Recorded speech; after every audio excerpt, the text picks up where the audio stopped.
Friends, colleagues, ladies and gentlemen, and listeners to the show, welcome back again. And the show I'm talking about now is Turbulence with David Banmiller. And for everybody that's been watching, thank you so much. And this is the very last show with regards to the book. So, David, bit of there's a German saying, with one eye smiling and one eye crying. So, the one eye smiling is that we've managed to do what we set out to do. And the one eye crying is because, well, this is the end. This is the last show, sir. Well, I've got tears in my eyes in a certain way because it's been so much fun. And it brings out so much in your own personal history that I wouldn't do otherwise. I mean, just writing a book is hard enough. And the reflections on your personal life and your successes and your failures and everything in between comes out a little bit in the book, but it's not the same as chatting with you because you make it easier. It's one thing to go through a page and quote. It's another to have someone of your ilk be able to bring out, hopefully, a better me as part of telling the story, because it's more than just words. It's pathos, it's sensitivity, it's emotion, it's history. It's, oh my God, I forgot about that. And so many things I brought up that aren't in the book because you stimulated my thought process and some other stories to say, well, oh yeah. So if you caught me going left or right, a little transcendental, whatever that word is, it's in part because of the dialogue that we've created together. So thank you. Oh no, it's an absolute pleasure, honestly. And I got to say, not only did I enjoy reading the book and the stories, but it also made me reflect back on things as well. And I think it's a good thing to do, to just check back and see what would you have done differently, what would you have done not at all, what should you have done, because somewhere on life's rich highway, somebody may or may not ask for a bit of advice, and to be prepared and at least to be aware of what you would say to them is hopefully it will be good for someone at some point in the future. Now, with that, obviously, one of the things I said to you was, they say everybody's got one book in them, but it's getting started and finishing that very few actually do. So you had the motivation to do this and to write the book. You completed it. You put it out probably at the best time for a title like Turbulence, to be out there. And it still stands true of our industry. And unfortunately, once we get over this hurdle with COVID, there'll be something else, and there'll be something else again, and there'll be something else again. But the strong men and women in the industry will overcome everything, and they'll make it much better than it was or it is now. So with that motivation, once you were reading what you've written and then you finalized it, it must have made you start to think, do you know something? What would I do now if I was learning from this book? How would it have made me or helped me make certain decisions? And without, delving too deep or being painful or, looking back in sadness, it's all about learning. So I'd love to know, what were the standout items first that, it really hit you that you would probably have done something different, or you wish you had done something different? Well, I think, and I'll try to make this episode more personal than factual, and more a part of me and my philosophies and what I've learned. Because I started working at 8 years of age, cutting lawns in the neighborhood for 50 cents. I mean, that was my life. And not everybody does it that way.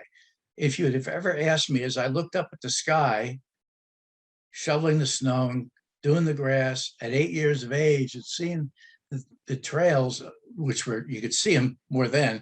Now they're harder to find, right? Because of the emission improvements, and said to me, maybe you're going to go that way. And I said, oh, no, I couldn't even dream of it. And as I went through school, I never got on an airplane until like my senior year of college at all. And I was so excited. We were talking about going skiing in Vermont or Zermatt or Geneva, all of these exotic places. I dreamed about them. I never imagined I would do them.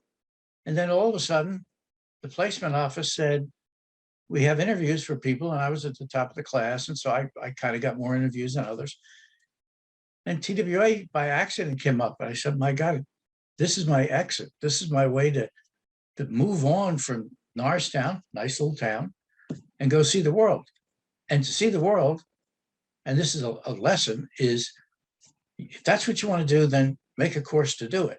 And then if it's going to be the airline industry, do every single job you can do in the airline industry. Because what I decided to do was not, and I've said this before, I never expected to be the smartest guy in the room. I wanted to be almost the most knowledgeable. And you learn that from trying different skills. So I did every job and I took demotions. And one of my pieces of advice was, you move around, you relocate, you take promotions, you take demotions, you work yourself out of a job. I've done those too. Said, you don't need me and this other guy. Take the other guy and I'll go find another job. And I've done that. And that's because I felt my first responsibility was to the bottom line, the shareholders and colleagues, not me personally. But early in life, it is more about me. As you mature, it's hopefully a little bit less of me. I mean, when I was 25 and starting out as a ticket agent, but it was a management training program, I figured I was going to be running O'Hare by the time I was 30. I was delusional.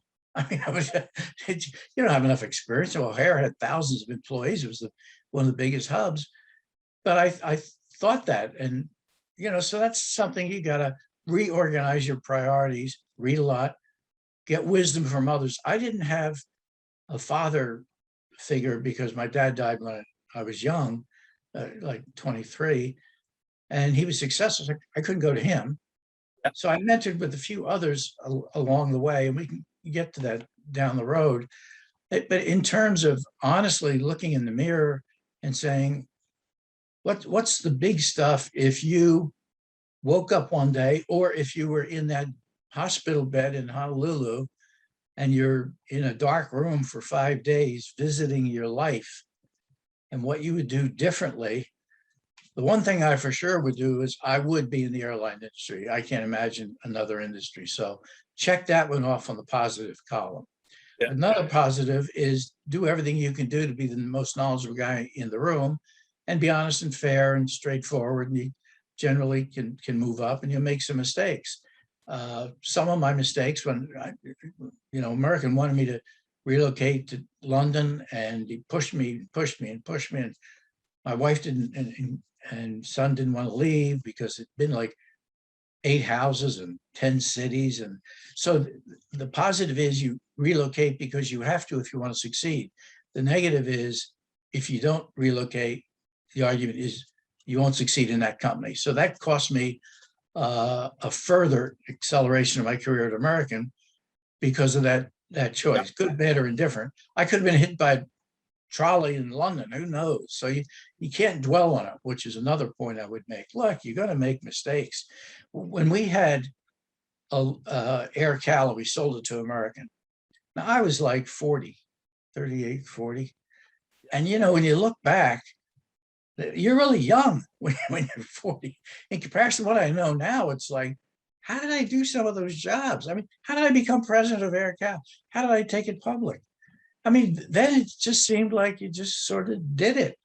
Yeah. But now when I look back, I said, God, I was really able to do that.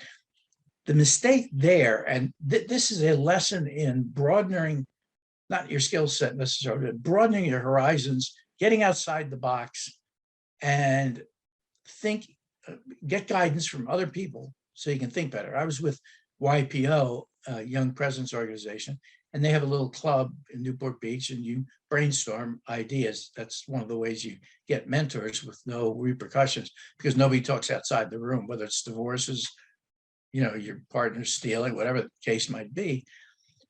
We should have, as an alternative, and I don't know how it would have worked out, instead of selling it to American Airlines when everybody was trying to combine PSA, US Air, American, Western, Delta, all this, was to stand up and say, well, wait a minute, we turned this company around. Let's do a management buyout. We'll figure out a way. We're going to own it. We're not going to just hand it over to American or whoever. Now, I didn't have that knowledge. Nobody tapped me on the shoulder and said, have you considered? Because investment bankers, with all deference, and I know a lot of them, and a lot of them are great guys, some aren't, is their best interest is first and foremost fees and their next deal. That's just the way it is. Nice people, but you have to recognize that. I was sort of naive. I said, well, I did the IPO, I did the roadshow, I did 30 roadshows around the world with our investment banker, Payne Weber, and General Lyon, George Audrey. We flew around little private jets, having fun, making presentations. And after about the 10th presentation, you really believe everything you're saying because you say it so many times. It comes out so easy. Yeah. This must be true. Yeah. And we've got great stories about, I almost felt the screen went blank, the bulb went blank in New York, and all the different things that happened because in some cases, a lack of planning. But I would have done that. The other thing I would have done is, and these are the missed opportunities that I wish I had, Yeah. At Aloha, there was 3 major mistakes. The first mistake was I thought instead of Mesa coming in, because there's no room for 3 carriers, I'd go meet with Orenstein, mano to mano, have him sign a non-disclosure, say, put 25 million in, Berkel's in for 50, we got another 50, put you on the board, and off we go. He didn't want to do that because he was not the kind of guy that I thought he was. And here's another lesson. When you're growing up, it's very important how you are raised, because you need to accept that not everybody else is right just because they're older, smarter, healthier, prettier, skinnier, fatter. It does not make them right. And a lesson that I learned early on, not early enough perhaps, was wait a minute, who says I can't do that? Yeah. And that subtle, I guess, unwillingness to really go after the barriers was something that I regret, because some of those opportunities were there. We should have just said to the board, I listened to the CEO of United when he finally passed. We had the deal done. United, Aloha, Airline saved, our pilots, their pilots, in Chicago, signing a deal with Alpha, believe it or not. I'm still in the hospital room, but at least I'm lucid by that period of time. And fuel hit $145 a gallon, and the board of United got nervous. My mistake. I should not have just listened to the CEO. I should have gotten on an airplane and stood in front of the entire board of directors and made the presentation to every one of them, knowing that the CEO was an oil and gas guy and was not an airline guy. Yeah, that was a mistake. Yeah, and not taking Aloha and flying the West Coast. Say, well, wait a minute, we got airplanes, not hotels. We can move them around. So in bankruptcy, let's keep Inter-Island, fly a little bit to the West Coast, and let's take Oakland and Orange County and grow them. Why? I did it for 10 years with Air Cal. I knew more about the West Coast. We took it from 9 airplanes to 50 airplanes. All I had to do is say, well, you know what, nuts. We're going to stay in this game. We're going to get more airplanes. We have a new business plan. We're taking over the West Coast before Southwest and before Alaska. But don't you think? Don't you think the big ones? So don't you think, Dave, that like when you're at a certain age and you're getting up the ladder in your career, sometimes if things are going too well, you think you're invincible when everything you do is right. And sometimes if you hit some of those T-junctions or blockers, you sort of get a bit of a knockback and you're not sure then whether you were correct in being gung-ho. Don't you think now more than ever, there's time for, like a wisdom bank or people who just are happy to give good information or good guidance or good mentorship to people who are in positions that can make such a difference to so many in the future? Well, I have that on my what's next list, Chris, because when I think about it, people have reached out to me and said, would you be a counselor? Yep. And I mentioned before that most powerful word, why, and how often I have used why in meetings or to challenge people about procedures, policies, rule books, manuals, and say, well, why? When you're had the experiences I've had, you can go back and say, when I had that crossroad and I made a right, I should have made a left. And here's why. So here's my advice to you for somebody that took the wrong turn, or by the way, might have taken the right turn. I learned a long time ago, don't believe your own press clippings because they can ruin you. If you believe all that stuff, then you think you're invulnerable, and nobody is. Nobody's beyond a mistake. Yep. Nobody's beyond error.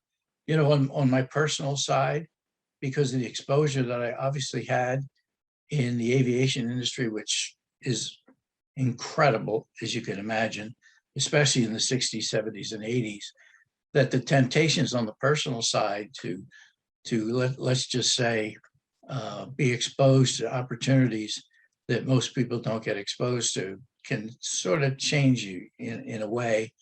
And it changed me in a way. And in some ways, not ways I liked. And it cost me 2 divorces, a lot of relocations. And from a personal point of view, there were some real challenges that I lay at my own feet. And I can't blame anybody else. There's a few I'd like to, but I'm not going to. It's certainly not here. But for the most part, you're the captain of your own ship, as they say. And if it goes down with you. And if you succeed, maybe it's because of you and some others. And so those mistakes I'm very happily married and have a wonderful wife. But the trauma of getting married early, which I did, 23. What do you know at 23? And then be thrust into a relocation out of college, into another city with $100 in your pocket, living in an environment with just flight attendants, nurses, doctors, and pilots. And that was it. It was called club living. You talk about, geez, parties every night. And so you're at this crossroads of many crossroads, and you start to get exposed to certain things in a side of life that I had never gotten exposed to. Yeah. Because I was very cloistered in growing up, high school, college. I went to Villanova, but I was a day hop. I stayed at home, so I didn't have the camaraderie that comes with being on campus or off. So my first venture was I got on an airplane with TWA and went to Chicago and went and got my first bank account. And there wasn't a rule book, and there wasn't a guide, and there wasn't something to read. You followed your own instincts, some good, some not so good. So if I were to replay some of that, I would replay it a little bit differently. And if I were to give people guidance, both on a personal and a professional level, I'd probably give them a lot better guidance than I was able to get or ascertain in my younger years. And people often say, well, if I knew then what I know now, well, it just doesn't work that way, right? Even You can reflect, but then if you reflect too much, it drags you down a little bit. Look, I've been very lucky as things go. I ended up being CEO of some airlines. I've seen the world. I've run operations all over the world. I've managed crisis. I've done some pretty exciting things, and I've done a lot that people go to the movies to watch, and I've lived it in real life. And a lot of it was traumatic on not just the personal side, the professional side, evacuating airplanes, bomb threats, all the things that happen in the industry.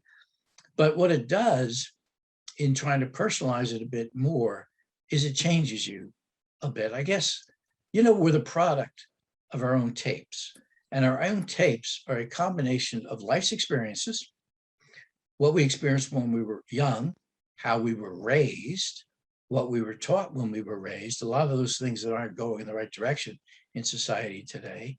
And they're the tapes that you bring to the party as you grow and develop. And those tapes get updated with your experiences, the good, the bad, and the ugly. And out of those, you experience changes in your life. And you just have to. And so I've experienced those personal changes. Some of them have certainly made me better as a person, as a husband, as a father, and as an executive. And some of them earlier on didn't make me as good a person as I wanted to be. And you get sucked into the morass of particularly our industry and what you're exposed to. And it's different now than it was. I mean, unless you lived then, it is impossible to explain to people what it was like. If you saw, if you watch Mad Men, the airline industry, Mad Men times 10. And I worked in New York and LA and Chicago and all the hot spots and overseas. And it's a different world when you're in the airline industry. You have no concept of time or distance. You don't. People think of, I'm going to pack for 2 weeks because I'm going to LA from New York. You know, I always have a go-to bag and I'm gone in 5 minutes. I mean, we just don't jump on airplanes and go places. A lot of people don't. So that in and of itself, just the freedom of travel, the freedom that the industry gives you and the challenges that it gives you make you perhaps a little bit different than other roles in life. And I don't want to. Yeah. No, I think travel brings that anyhow. But I can remember waking up one morning, and it was in Boston. And I can remember waking up and looking around thinking, well, I know where I am because I've been here before, but I couldn't work out where I actually was. And then when I went down for breakfast, I realized that I could not remember where I'd put some suits to be cleaned. And I couldn't remember which city. I didn't have the ticket. And I could not. And to this day, I never, ever remembered where those suits and a couple of shirts and some other clothing, I cannot remember where I put them. That's one of the things that happened with the travel. But I remember what you're saying there about having a go-to bag. I always used to try and keep the basics for a 2 to 4 day trip, and the others for a 1 to 2 week trip, and just keep topping it up.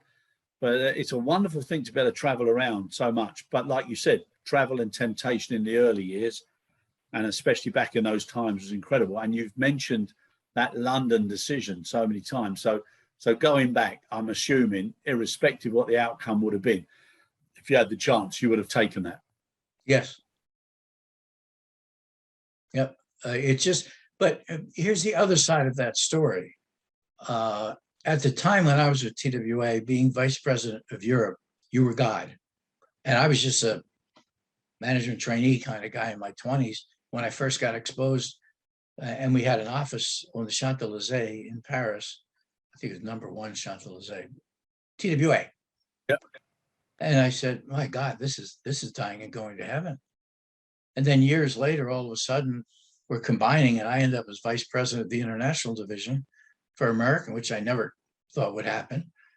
And the fact was, I was doing a really good job. I mean, so much so that the CEO and chairman, a bunch of other people were all lobbying, you got to do it from London. You got to do it from London.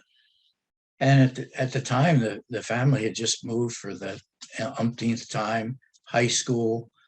And it was a regret, because in retrospect, at that level, be prepared to go. Be prepared to go where you're assigned. End of story. And so that's a regret. But, you know, there's other things that happened that were on a positive side. I don't know that I would have ever been able to have the exposure and accomplishments in other parts of the world and the other arenas. Because the problem with being with a big company all the time is you just grow up this way. Maybe go over here, maybe get transferred to marketing from operations. Very unlikely, by the way. So you come up with the discipline. I have every discipline. Now, I wanted to do that, and I did it. So from my vantage point, I would put my experience level today up against anybody running an airline anywhere in the world, and sit down with their staff, any group, whether it's flight ops, maintenance, whatever, and talk with them about their discipline and feel very comfortable and knowledgeable about that. That's unusual. I have it.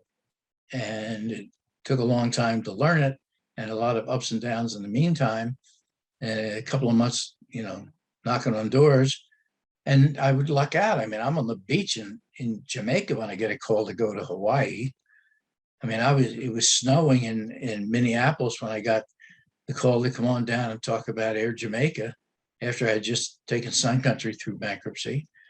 And that was probably one of my best accomplishments. You know, I saved Sun Country, and it's flying around today. It went public. The sale of the Air Cal to American. I take great pride in that because I did the IPO. I sold the deal. I did the integration. And I would rather have done it on my own and owned the airline, but we mentioned that earlier. And then the Hawaii experience and all the fabulous people that I've met along the way, some really, really true leaders, like a Herb Kelleher. I got to know Herb casually, but I got to know him better over the years as a wonderful guy, or Bob Baker, who was at the COO at American, and Wes Caldwell, and some of these other folks, Gary Kelly, Gordon Bethune, the attorneys that I met at the Aloha bankruptcy, Paul Singerman, one of the best bankruptcy attorneys on the planet out of Florida, and Sheldon Klein, who's one of the best labor attorneys, an investment banker, Mark Bilbao. It's just a long list of people. Rudy Giuliani. I've met presidents and governors and mayors and many, many actors and actresses. It's given me perspective that I might not have gotten if I had chosen that left path versus right. Yeah. Chris, one final thought about this. Two things that sort of hurt my brain, but I'm going to throw them at anyhow. The first one is, you know how many decisions we make in a day? Do I have coffee or tea? Do I go to the store at 11 o'clock and get hit by a bus?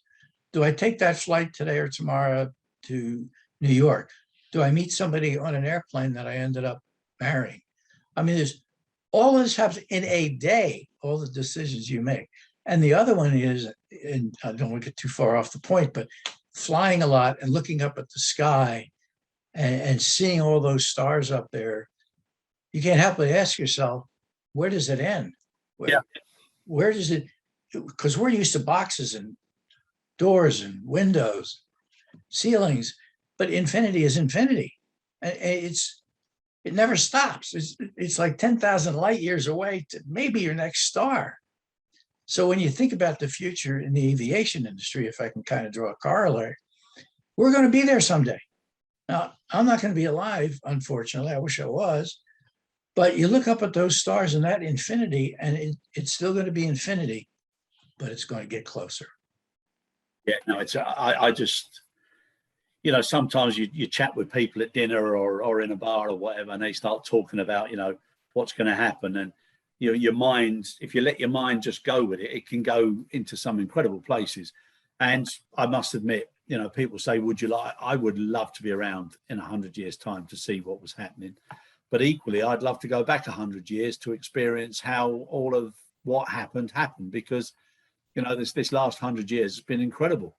It's amazing. And the next 100 will go even faster, and then it'll be even faster, and it'll be even faster. And it's an amazing world. When American acquired AirCal, and a much bigger company, very structured, and they had their Christmas party. Now, they bought it, but I hadn't officially signed on. I was signing on, right? Going through some interviews with Crandall and trying to decide what to do. So I was invited to the Christmas party at the country club with all the officers and their wives. And we're on show. Now, just imagine this, right? And I'm 40, but I'm still a little bit, wet behind the ears, because this is American Airlines. It's a big deal. Anyhow, the CEO, Bob Crandall, puts my wife, there's tables for 8. And you were not allowed to sit at the same table as your wife or your spouse. You had to sit at another table. Okay, so now I'm sitting next to his wife, the CEO of American. I'm sitting next to Jan Crandall. Never met her. Karen is sitting next to Bob Crandall, the CEO. And we're both on stage. And I did this trick because it sort of brings people together, and it also tells you a little bit about people.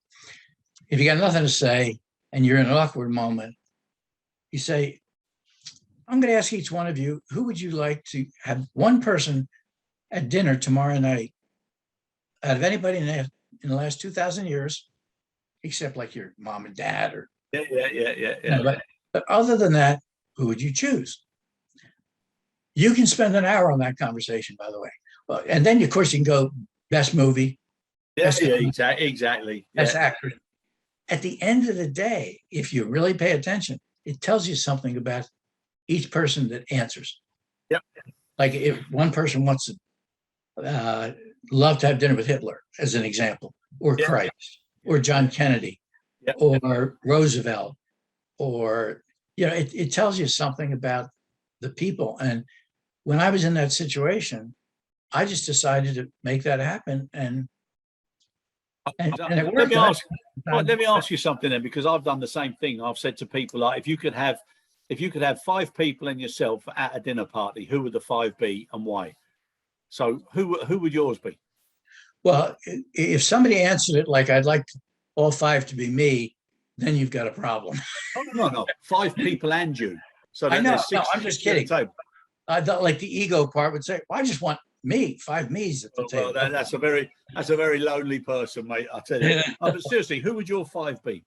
My 5. Probably Father Donlin, who was president of Villanova and a very close family friend. And he was president of Villanova when I went there, and he's since passed. Augustinian priest and a very high level priest. He would be one. Kennedy for sure would be another. Abe Lincoln would be another for me, simply because of their accomplishments and what they did. I don't put Christ on there because that's of a different level and genre. I would probably also put on the list Martin Luther King, simply because he had a certain interesting perspective about things in life. And then one of the early pioneers of aviation, whether it be, let's just say, Juan Trippe.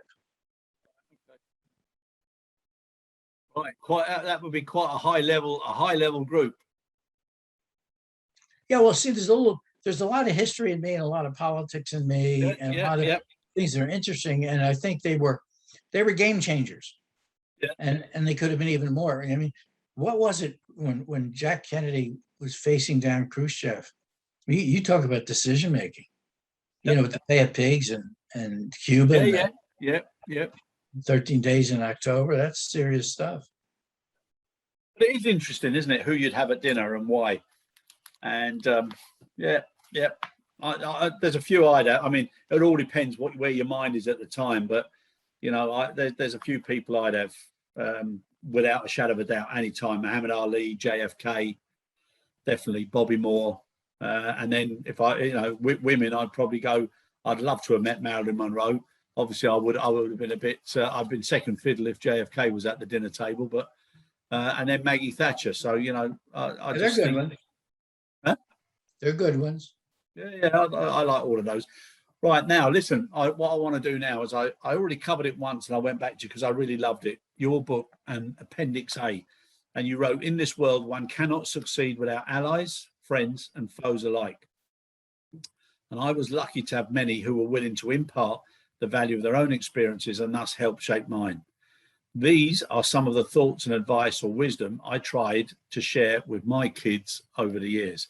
And I really like these. And I'm just going to go through them. You stop me at whichever one you want that you think is an important one you'd like to cover at the moment. But you started off with always be a team player, and we've covered that in the book.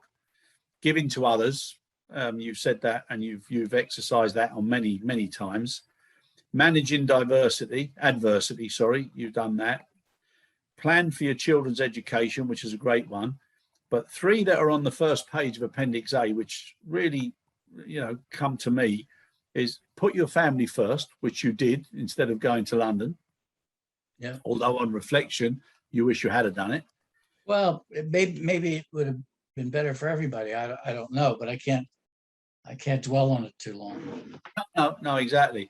And then what you put, staying in touch with people. I mean, that's something that we all, and especially those of us that have been lucky enough, but then sometimes it's like you've had to carry a weight with you, is when you do travel around and relocate around the world, you do lose touch with people. You do make new friends and new acquaintances, but you do lose touch with some of the important ones because you're just not there. The way that I described it to my son particularly was, every time you had a cocktail party or a business meeting, it's a little bit different these days. You don't see as many name cards. You just somebody or email or Twitter or something. But take the name card right on the back, what the guy looked like, where you met him, some little something or other might remind you of that person and keep that file forever, because you just never know. And you can generally, particularly in our industry, stay in touch with people, but we never do enough of it, and I don't do enough of it, and I wish I had. And then when somebody achieves something, you should drop them a note. And I've tried to do that a lot, and I think you can never do enough.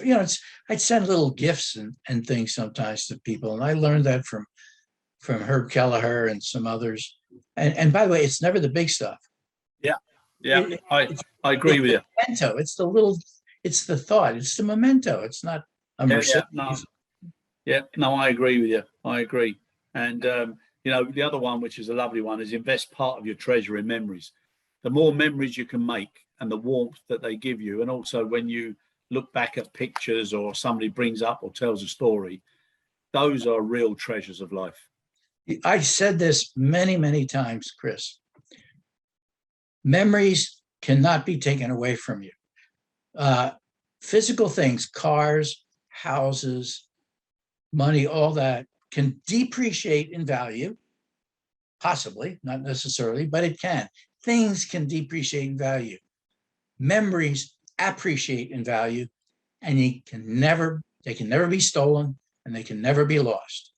So if you're going to spend your last $100 and you're going to buy a thing, or you're going to buy a memory, buy the memory, because nobody can take it away from you. And I've got fabulous memories that keep me going sometimes when I'm in a tough spot. I said, well, just, God, I remember that person or that accomplishment, or the first time I was in court, I was nervous, and now in court, it's easy.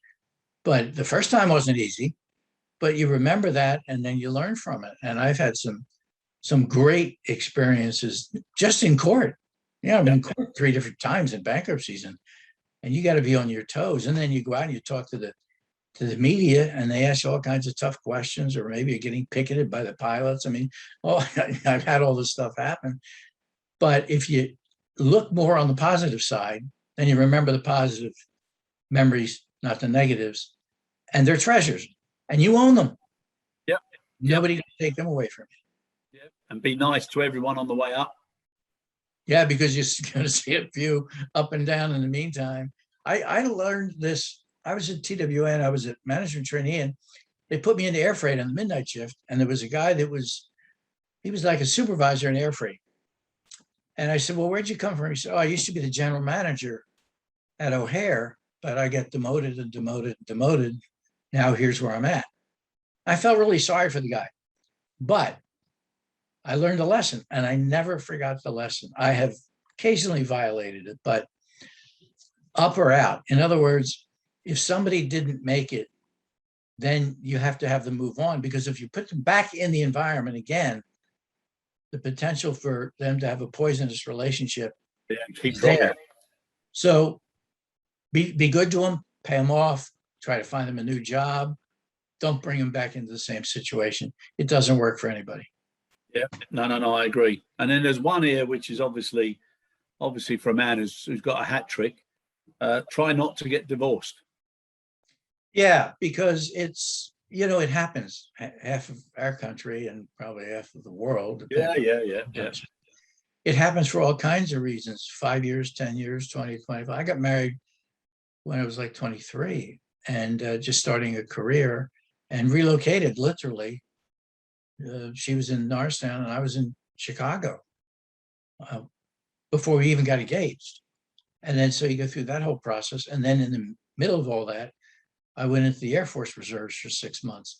So you have all that turmoil going on, and it wasn't the time.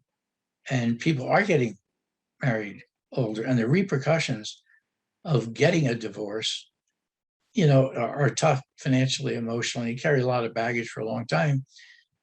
But I think that what I learned, and what I would counsel others, is don't be in a hurry. And if the other party is in a hurry, wish them good luck. But because it's, particularly in our industry, where the exposure to all kinds of things in life are different than being an accountant 9 to 5 and coming home to dinner at the dinner table. and playing golf with the lads on Saturday mornings is not that life. And that life is, turmoil is not the right word, but exposure to so many different things in life is there. You need maturity. And I wasn't mature at 23. I don't care what anybody will tell you. Oh, I'm a really mature, experienced guy at 23. Yeah, you're full of it too, buddy. I'll tell you what maturity is. And I just turned 77 and I'm still looking for it. Yeah, exactly. And then obviously the obvious one, exercise, stay healthy, and watch what you eat and drink, which is you've got go to church, you've got pay your bills, engage strangers in conversation and things like that, but the three at the end are so important to me. Double snuggle your kids. Yeah, I love doing that. That was fabulous. This day they remember that. It was just, the human beings are meant to touch each other. I mean, it's just part of the human condition in the proper way. But I mean, that's what we are. We need each other and that human touch. And when children are growing up, they more than any need that love and security. It gives them security. And I love doing it. And then the two that we close with are smile and always tell those you love how much you care. Because you could lose them tomorrow. And we should always remember to say, I say it every morning and every evening to Michelle, that without fail. And it's the one before that was smile. And I learned that when in bankruptcy, if people look at you and you're not smiling, they wonder, oh, am I the next one to go? What's happening tomorrow morning? You need to, even if you're in trauma, you need to be positive and show a positive attitude and a smile, because people read your faces. I read people all the time. You read their body language. You listen to what they have to say. When I'm talking to somebody on the phone, as opposed to seeing you, I listen to every word, and the inflection on the voice. And if the inflection on that voice is different than who you were last week, I know something's going on. I can't explain it, but I've studied it. I'm an aficionado of it. And I watch people's body language. And I can read somebody when they walk into the room. And I've hired people usually in the first minute. I don't decide, but I've already made up my decision, simply because of kind of the way they carry themselves. Yeah. And I interviewed a secretary early in my career, and I said, "Give her a blank piece of paper, the 3 candidates." And I said, "I want you to write on this piece of paper why you want this job and what you see as your future." I didn't do it for that reason. I wanted to look at their penmanship. Yep. And I actually, you can go to people that look at handwriting and can give you some ideas that would surprise you. And I was never wrong whenever I did that. What type of penmanship did you choose? Well, they tell you something. It's not a specific perfect English language or a T versus an I, but when you go to a handwriting expert, they will tell you whether they're an introvert, an extrovert, their level attention to detail. Yeah. Attention to detail. And the other thing is, it's a blank piece of paper. It doesn't have lines on it. So do they write straight across? Do they write up? Do they write down? Yeah. Are they sloppy? Do they have good penmanship? I know it sounds bizarre in today's world, but let me tell you, it works. And then I also had these tests that you did for flight attendants, and they were bona fide. I've been doing it for years, and I put it in at Air Jamaica. And you answer like 50 questions, and the result is they'll tell you whether or not you're going to be good on attendance, good in customer service, because they've taken all those answers and they put them against 100,000 people that filled out the same form, and the results in their employment mesh them in together. And if you check all of these, you're going to be better. And I believe in that sort of thing. Yeah, I think anything that helps you make a decision where you're going to have somebody who could be with you for 5, 10, 15, 20 plus years, anything that helps that process is beneficial. And equally, the other side, when people are coming to a company, they should spend a lot of time working out whether that company is where they want to give their life and not feel pressure. I think the pressure should be put on the employer and not on the person who wants to be the employee, because one is given a job, one is devoting their life. It brings me to another point I wanted to mention. Begin with the end in mind. Yeah. Now, what does that really mean? Think forward about where you want to be professionally, personally, emotionally, educationally, whatever that might be. And I used to ask myself, where do you want to be when you're 30? Where do you want to be when you're 40? Where do you want to be when you're 50? It's a great interview question, by the way. But where do you want to be when you retire? And where do you want to live? And when are you going to retire?